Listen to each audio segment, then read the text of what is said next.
Aksi pencurian motor di Ogan Ilir terekam kamera pengawas dan viral di media sosial.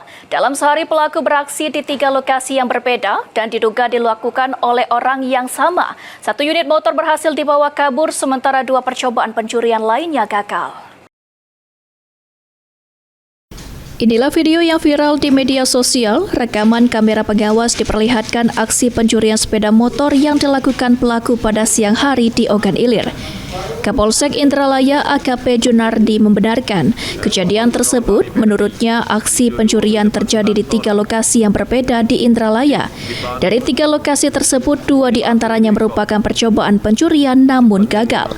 Sementara 1 unit sepeda motor berhasil dibawa kabur oleh pelaku yang terekam CCTV. Ketiga peristiwa pencurian tersebut terjadi dalam 1 hari yang diduga kuat dilakukan oleh pelaku yang sama. Saat ini pihak kepolisian masih melakukan pengejaran dan penyelidikan berdasarkan bukti serta ciri-ciri kendaraan yang terekam dalam kamera pengawas.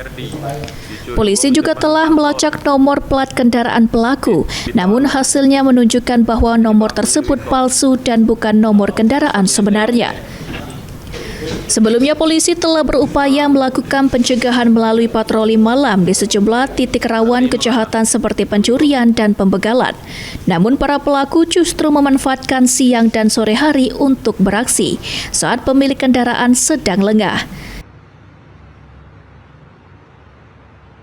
Untuk korban sudah membuat laporan di polsek dan kita sudah melakukan tindak lanjut, langsung respon, datangi TKP dan melakukan pengecekan terhadap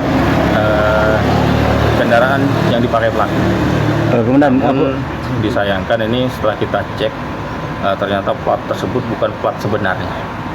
Jadi ini merupakan suatu kendala. Mohon kami dimaklumi, kami akan berusaha maksimal untuk bisa mengungkap ini dengan menggunakan metode lain. Untuk pengecekan kami Perdi.